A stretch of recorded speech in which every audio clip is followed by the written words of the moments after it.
Howdy folks, it's Nightcast Buffet here again, and it's time for the final race of 2003, the Homestead Miami Ford 400. Oh my goodness, it's race 36 out of 36. It's the final race of the season. I'm gonna go check the standings. I want to know how bad situation is. Oh my goodness, folks. So we are just 33 points away heading into the final race of the season. It's anyone's game between Tony Stewart or Dale Earnhardt Jr. Chevrolet is going to lock up the manufacturer's title, and I think the driver's championship as well. I'll tell you what, let's go look at the awards. Let's see. Yeah, manufacturer. Chevrolet. Yeah, they're going to get it. And lap champion, Tony Stewart. My goodness. Blowing the doors off of them. Oh, we're actually up there, though. That's pretty cool. And Rookie of the Year, unfortunately, we're in the bottom of the barrel. Actually, no, we're halfway. We're halfway. We will get 6th place in Rookie of the Year. McMurray will get the Rookie of the Year. But yeah. So, we have one more race to go. Our bank is $121K. Our sponsorship is meh. They're not too happy. Not too happy at all. And our team, well, they're not stoked. I mean, this guy is just having a jolly good time. Our retired carrier is having a jolly good time. But so I'm thinking we got a chassis on the way, we got an engine on the way. That means once we get our new body shop, we'll be able to start building some good bodies, and we'll be able to build a solid race car. But what we're going to do, folks, is we're going to bring the absolute best equipment possible to the final race of the year. And yes, that final race, of course, being Homestead. So we're going to bring the Daytona engine. We're going to be bringing just a normal body and a 65 overall car rating. I'm going to tell you, if we get a good body, a halfway decent body on this, we could probably have a 70 overall. So I am very much looking forward to this race. Let's go to Florida. Alright folks, so we qualified on pole here for the Ford 400. It's the final race of the season. And my goodness, how cool would it be to end the season with a top 10 going into 2004? Will it be in the final race of the season? It'll be the final race for some of these guys' careers. And will Tony Stewart go back-to-back? He has a 33-point cushion. Or actually, no. I don't even know what the cushion is on the points. Yeah, I think it's like 33. I don't know. If Dale Jr. has the opportunity to win the championship, but Tony Stewart's really going to have to stumble. He's starting off second. Here we go. Let's sit it down. The pre-race ceremonies. Welcome to the Homestead Miami Speedway for today's NASCAR Winston Cup race, the Ford 400. This is a relatively new track on the NASCAR circuit. Tell us about it, Barney. Well, Joe, this track has changed a lot this year. It's still wide, but they've added banking to the turns. Used to be very flat here, so these drivers probably will spend the first few laps getting accustomed to the new design. The 82 car comes into this race hoping to turn his success around at a speedway track. And a good finish would go a long way in boosting that team's morale. I guarantee it would make a whole lot easier to come to these racetracks. Tony Stewart has really focused in on his qualifying runs this year. He really pushed that car in qualifying. Hopefully the team was able to get a good race setup under the car for today. Sadler and Ricky Rudd changed rides after the 2002 season, with Sadler joining Robert Yates Racing. That team is really excited about this year. With a new driver and sponsor, they want to make a good start right out of the box.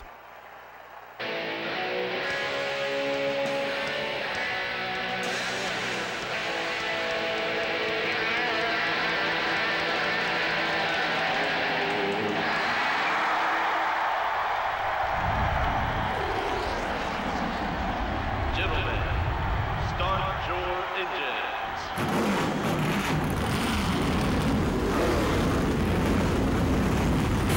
Engines are fired, folks. Tony Stewart's he's in the front row. Dale Jr. is, I believe, starting off 5th. Huge championship implications, the last race of the season. So much on the line today at Homestead. Oh my goodness, folks. So much on the line. It's going to be the final race for some of these guys' careers. And it's going to be a possible, you know, Hall of Fame-esque achievement to win a championship. And only 2 guys got the opportunity today. It's going to be fun to watch. But we have the opportunity to get a good finish. Here we go. Green flag in the final race of the season, the Ford 400.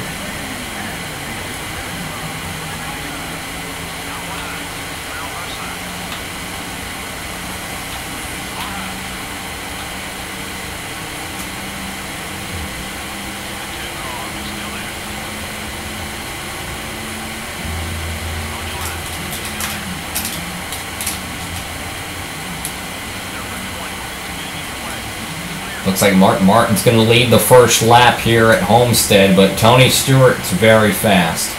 Remember, Dale Jr. is going to have to make up about 33 points on Tony Stewart, meaning that he's going to have to lead probably the most laps and win the race. If he leads most laps, that's 10 points. But if Tony Stewart leads one lap, that cuts that 10-point possible bonus to only 5.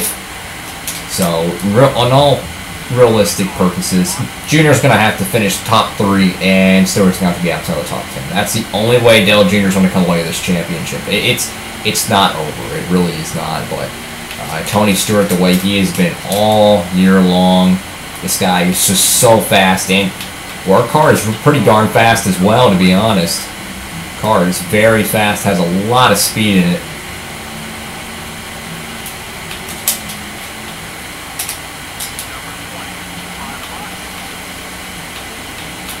So we're going to try to get around Tony Stewart. Meanwhile, Martin on point here at Homestead, having a pretty solid run. Our car is pretty darn good. We qualified on pole. We're having a solid run. I just want a top 10 today, guys. That's literally just what I want. Just a solid run. I think that's very respectable. But a long ways to go in the final race of the season. We'll see the sunset slowly fade over the racetrack. I love this Homestead configuration. So much better than the flat track. I do not like flat track Homestead at all. I love the speed that you get with the higher banking. It's created some really good racing in the modern, or not modern, but present day NASCAR with the drivers running the outside wall. It's literally the sister track to Darlington now, which I love so much. So that's why I love watching them run the wall. I mean, I would not be surprised if NASCAR would pull maybe a Kansas or something and put Homestead twice on the schedule and make another race the finale at Homestead, or instead of Homestead. I don't know. I would be totally down for 2 races at Homestead. I'm just saying, I'd totally be down. But I just don't know how it would make the championship final race feel.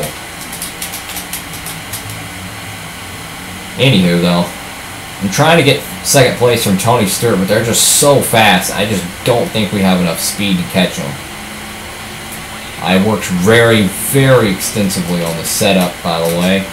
Trying to get the car is maximum if we can get it.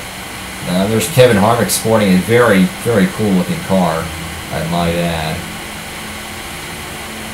But yeah, I just don't think we have the race winning speed, but I do think we have top 10 speed. The big issue is going to be pit stops and how that comes into play.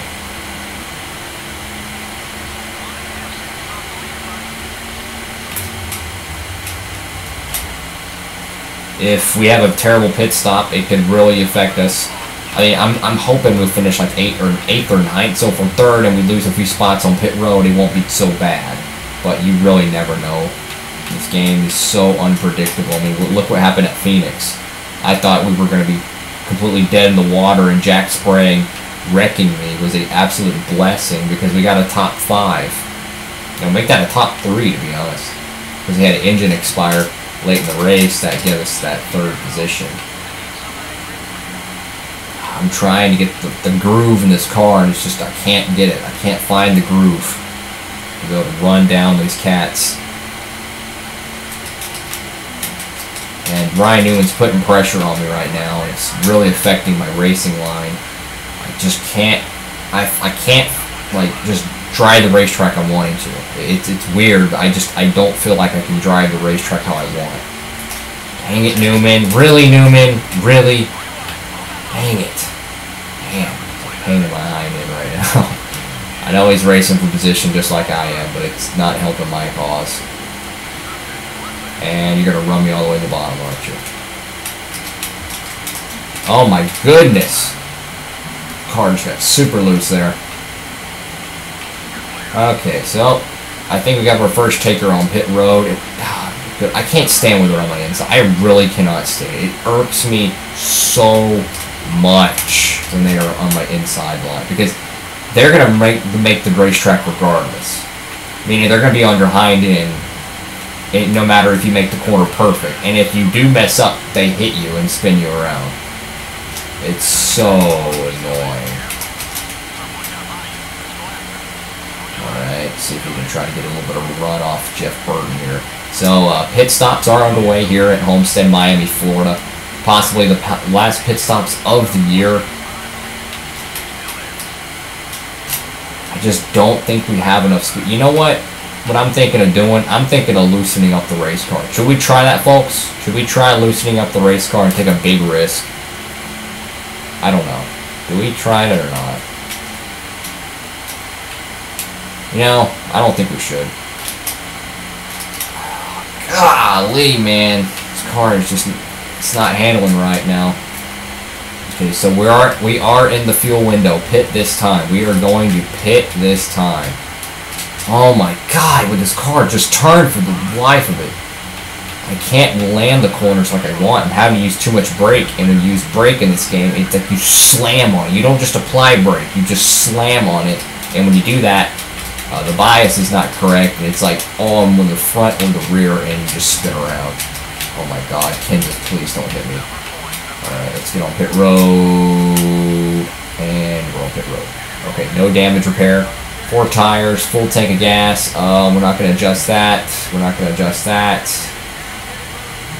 We're just going to have to drive this car, man. We're just going to have to drive it better. I think we have the car. We're just not finding the groove. And I'm hoping we can get some clean air and just finally find this groove. I have a good car.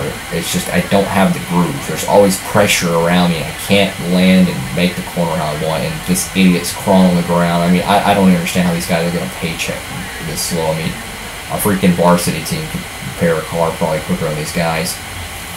18.4, freaking ridiculous. It's freaking ridiculous. So we're gonna probably be about 10th to 15th after all this cycles through. And we can't even get off freaking pit road without spinning our tires. Well, we just lost a crap load of position. That is great.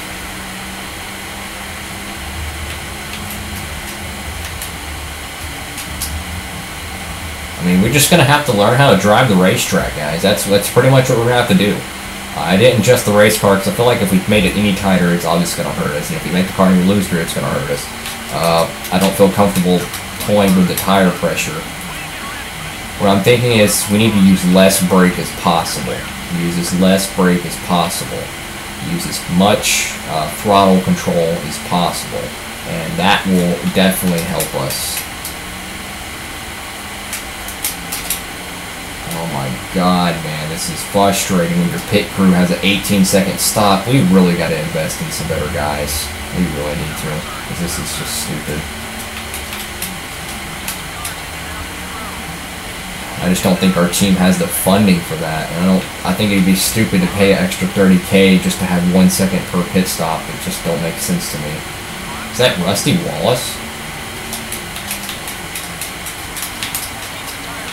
Okay, race car, that's cool. Let's just drift. Alright. Whoa, car. Whoa, man.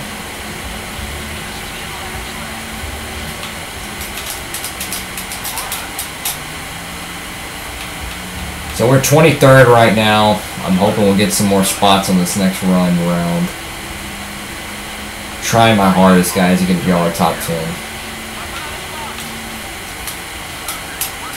I'm trying to roll in the corners as much as possible, but when I do that, the car gets super tight.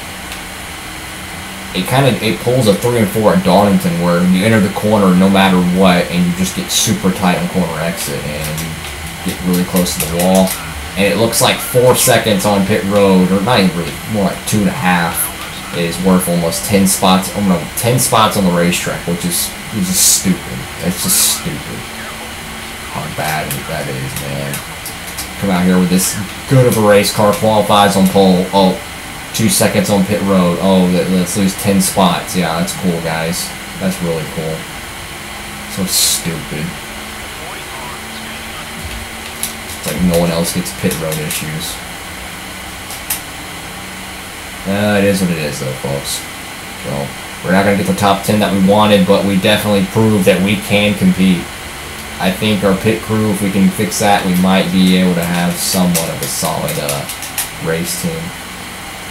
I don't think we're ready yet to get the good pit crew, but a 17th place position, possibly 16th or 15th, would not hurt, and it would actually be pretty darn good payout. I will definitely take it. Means we're getting better, and if we can get like 2 or 3 sets of this chassis / engine, we'll be really good. Really, Marlin? Like, really? Stupid Sterling Marlin's trying to ruin my day over here. Got freaking beer cars in front and behind. Come on, man.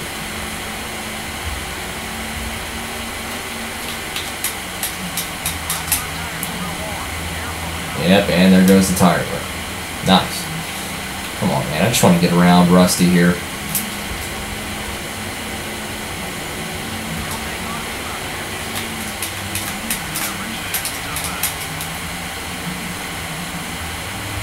Oh, boy.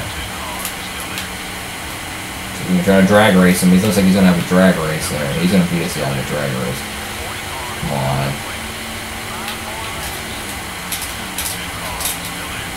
Oh, no, no, no, no!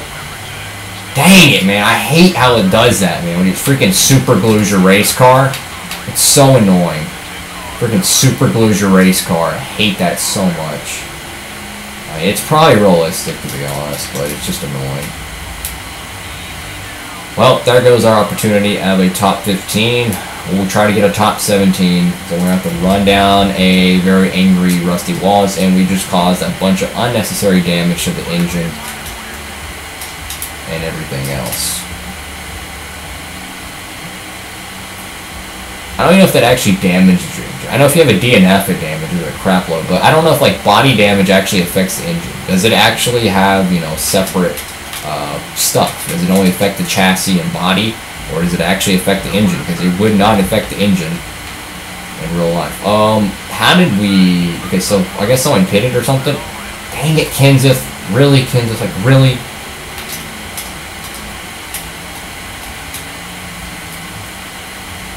So it seems like the middle of the racetrack is like the hot groove. It's really weird. Come on, man. This car has it in it. What are you doing? You qualified on pole. Come on, race car. Screw it, Kenseth. I'll use you as a glancing board. I don't care.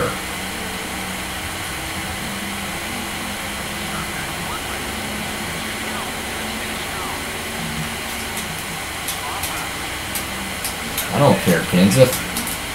But I do care about that. What in the world?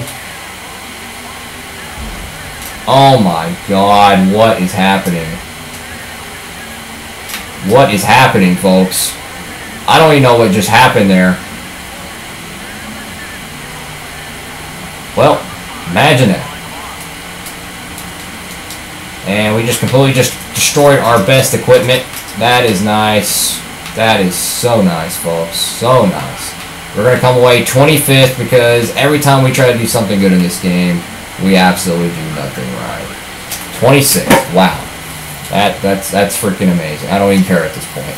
So, it looks like Tony Stewart's going to win the championship. Mark Martin's going to win at Homestead. And once again, we find a way to screw things up. Our pit crew dropped the ball big time. And, yeah. It's disappointing. Oh, my goodness. But we should be getting a decent payout. Yeah, that's pretty good. That's pretty good. So we got all 3 of our sponsor expectations, so we're at 287 now. So that's pretty good. I'd say that's a solid day. That's a solid day at the racetrack. So, yeah, Tony Stewart did win the championship, so he's going to go back-to-back. He's won the 2002 championship and now the 2003 championship. So he's a 2-time Winston Cup champ. Well, let's go take one final look at the statistics.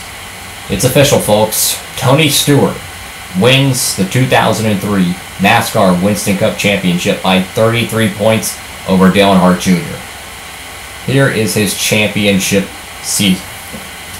So, he picks up 6 wins, 9 poles, 23 top 5s, 29 top 10s, an average start of 6.4 and an average finish of 8.2, and just absolutely dominant. Let's see where Junior did. He got 6 wins, 8 poles, 18 top 5s, 28 top 10s, a 7.4 average start, and a 7.8 average finish. Wow. That is crazy. And we came in, let's see, where we finished. We finished 41st in points. That's not good, but hey, what can you do? You know, what can you do? Let's go look at our stats. Let's go see what we did this year. So in 2003, the first year of Buffet Racing South, we accomplished 4 poles, 1 top 5, 1 top 10, an average start of 25.4, average finish of 36.8, and our best finish of 3rd. 41st in standings, and that's a wrap. Now the awards, let's see, Rookie of the Year will go to Jamie McMurray. The pole award will go to Tony Stewart. We actually got 4th on that list with 4 poles. I mean, we had a pretty good amount of poles, to be honest. Manufacturer title will go to Chevrolet, and the lap champion will go to Tony Stewart. My goodness, it has been a pretty good season for Tony Stewart. He won the championship, and my goodness, it is time for a new season. Oh boy. Oh boy. Actually, I don't know what I'm going to do the next season. I don't know. Take one final good look at the car. Oh my goodness. So 7 races there. Actually, let's go ahead and hit new season, and then we'll do this. Let's see, starting season will reset some of your stats, yes. Alright, so Mike Skinner has retired. He will be replaced by Chase Montgomery. Ken Schrader, he's hanging it up. His team will be shutting down after 2003, so BAM Racing is no more. CLR Racing with Kevin LePage, he's retired. Kevin Grubb's going to hop in. Kevin Grubb's a 2-time winner in the Cup Series. He won 2 races last year. We can't even change with the settings. What the heck? No, I don't want to change any of that. I want to make sure. Let's see. Gameplay settings. Rules. Okay. Just want to make sure all this is good. So, normal, yellow flags, 10%, legend. Okay. Just want to make sure all that's still good. Well, I guess that concludes the season. That concludes it all. My goodness. So, we'll check one last look at our shop before we conclude this season. So, we have 7 races left on the Fab shop. We have 7 races left on the chassis and the engine. I'm going to probably start stockpiling money to be able to build the new body. Which we are, let's see, so if we just overhauled it, it would be that. But, you know, let's sell one of these. I want to see how good it would be if we built a brand new one from scratch. Oh, we have to have a rip. Let's see. I'm curious how much money would... Oh my god! Everyone's gone! Well, rip. Yeah, so we have to hire new people. Engine builder. I want the best money guy you can get. Oh my goodness. Durability, power... Overall, that's a 3K difference. Let's see, he's got really good efficiency, but lower power. I want power. I want power. That's what I want. I want to go 22K with him. Let's see. Tire grip. Tire. Oh my god, the tire wear is so much different. Is it worth $6,000 extra? Is that worth it, folks? I think it is. I think it is. I think you really got to go with it. Fabricator. We're going to need a good one for these. I mean, tell you what, to be honest, to be dead honest, it'd be stupid to hire a good fabricator right now. It would be really stupid because we can't build anything. So we're just going to go ahead and hire the cheapest one because it'd be really stupid to do it. So we need to get a crew chief. I want a good crew chief, man. I really do.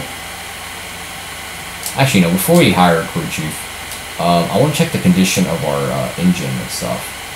Dang it, it's a 68 now. Dang it. Let's see. What's the cheapest? Let's see. 17. Is it worth an extra 4K?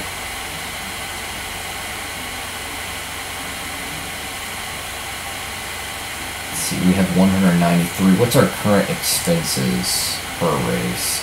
$66,000. Oh my goodness. Team's getting expensive. Let's see, how much does this cost?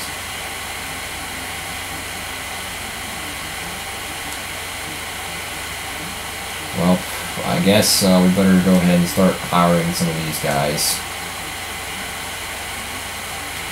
On the bright side, though, we'll have a little bit of a faster pit crew, but not much on the money.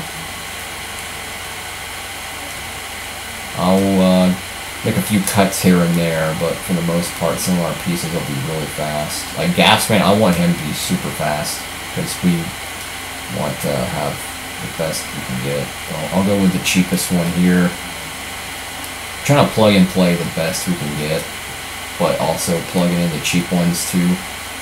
Like, that's a big difference. I'll pay that extra for that. And we've got Jackman. I'll go with him.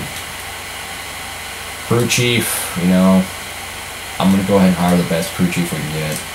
And our expenses, oh my goodness, are 141K. Oh my god. That is not good, folks. We need to make more than that to better cover our expenses. So let's see. Let's see how much we get after our perfect day. We get 60K for that. $76,000 for that. 25K for that. So that'd be 60 plus 76. That would be...